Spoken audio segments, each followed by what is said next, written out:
Hello बच्चों। तो ये जो क्वेश्चंस है ये जेई मेंस 2024 का क्वेश्चंस है। अभी इसी साल जो हुआ था जेई मेंस 2024 जनवरी में, उसका क्वेश्चंस है।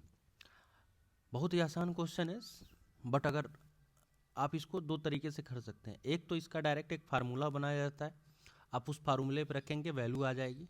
दूसरा मेथड मैं बताऊंगा कि आप किस तरह से अप्रोच करोगे, क्योंकि हमारे पास क्या होता है, बहुत सारे फार्मूले हो जाते हैं, तो हम बहुत बार कन्फ्यूजन में हो जाते हैं कि कौन सा फार्मूला अप्लाई करें कौन सा नहीं।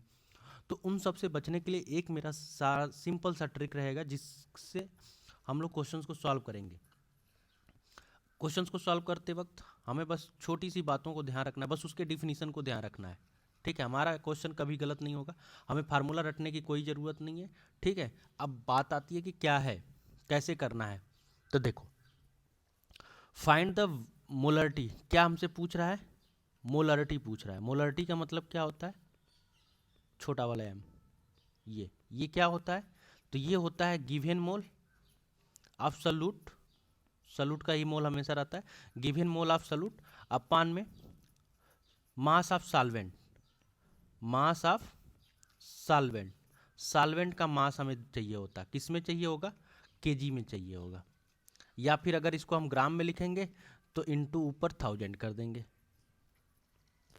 ठीक है, दूसरा हमको दिया क्या है, मोलरिटी दिया हुआ है। मोलरिटी का मतलब क्या होता है, हमें मोलरिटी पूछ रहा है, मोलरिटी दिया हुआ है। मोलरिटी का मतलब कैपिटल है। और ये क्या होता है, तो ये होता है given mole of solute divided by volume of solution. Volume of solution in ml कर लो और ऊपर थाउजेंड्स कर लो जी, या फिर वॉल्यूम इन लीटर, ये भी कर सकते हैं। अब यहां से जो दिया हुआ उससे हमें क्या पता चलता है, ये दिया हुआ था 0.8, हैविंग डेंसिटी। डेंसिटी कितना दिया हुआ है, 1.02 ग्राम पर एम एल। डेंसिटी ये दिया हुआ है इस सोल्यूशन का। तो अब हम बात कर लेते हैं क्या, अगर 0.8 मोलर दिया हुआ है, इसका क्या मीनिंग हम निकाल सकते हैं। या फिर कहीं पे 0.4 दिया हुआ है, 1 दिया हुआ है, 2 मोलर दिया हुआ है, उसका क्या मतलब होता है। तो उसका सीधा सा मतलब ये होता है कि 0.8 मोल हमारा क्या है, सल्यूट है, कितने में, 1 लीटर सॉल्यूशन में, या फिर 1000 ml सॉल्यूशन में। तो 1000 ml सॉल्यूशन में 0.8 मोल सॉल्यूट है। तो यहां से हम क्या लिख सकते हैं, तो हमें यह पता चल जाता है कि मोल ऑफ सॉल्यूट हमारा क्या है। मोल ऑफ सॉल्यूट यानी कि मोल ऑफ H2SO4 क्या है हमारा, सॉल्यूट H2SO4 कितना है, 0.8 मोल हो गया।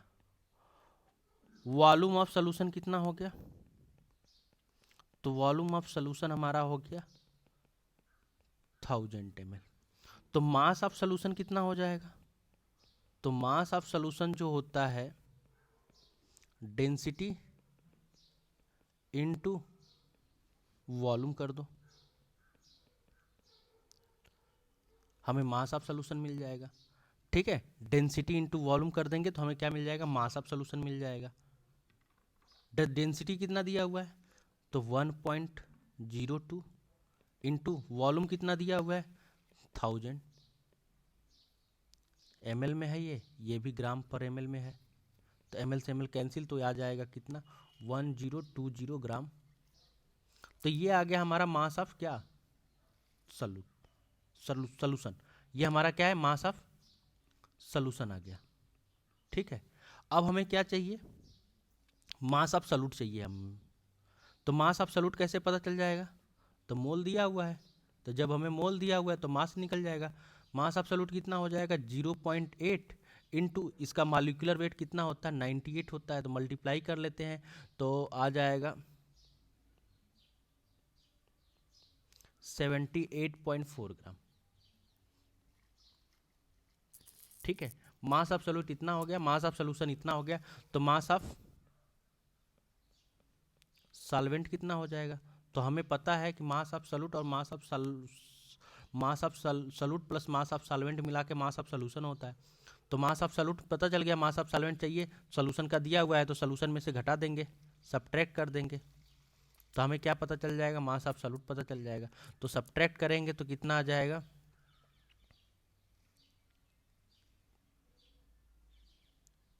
11 में से 4, 941 ग्राम आ जाएगा, 941.6 ग्राम आ जाएगा। तो अब मोलरिटी चाहिए तो मोलरिटी वाले फार्मूला में रख देते हैं। तो मोलरिटी इक्वल टू क्या है, गिवन मोल कितना है 0.8, मास ऑफ सॉल्वेंट कितना है 941.6 इंटू 1000। अब इसको सॉल्व कर लेंगे तो 800, 941.6, तो इसको सॉल्व करेंगे तो करीब में 0.84 या 6 के आसपास वैल्यू आ जाएगी, ठीक है। जो कि इंटीजर में हमको नियरेस्ट इंटीजर में करेंगे तो ये वैल्यू अप्रॉक्सीमेट में 1 मोलर के बराबर आ जाएगी, 1 मोलर के बराबर आ जाएगी, ठीक है। तो अगर हमें कहीं पे भी इस तरह का क्वेश्चन दिया होता है, मोलरिटी दिया हुआ है चाहे मोलल दिया हो, तो हम उससे क्या कंक्लूजन निकालेंगे, तो ये सबसे इम्पॉर्टेंट लाइन होती है कि उससे हम लोग क्या क्या कंक्लूजन निकाल सकते हैं, ठीक है। ऐसे ही मोर इन्फॉर्मेटिव वीडियो के लिए हमारे चैनल पे बने रहिए। हम आपको जेईई मेंस और नीट के क्वेश्चन ऐसे ही सॉल्व करके प्रोवाइड कराते रहेंगे, ठीक है बच्चों। तो आप अगर आपको ये वीडियो अगर पसंद आ रहे हैं तो हमारे चैनल को सब्सक्राइब करिए, और भी जो बच्चे हैं जो तैयारी कर रहे हैं जिनको क्वेश्चन सॉल्व करने में दिक्कत होती है उनको शेयर करिए, उनको बताइए कि देखो कैसे क्वेश्चन सॉल्व किया जा सकता है, ठीक है। Thank you.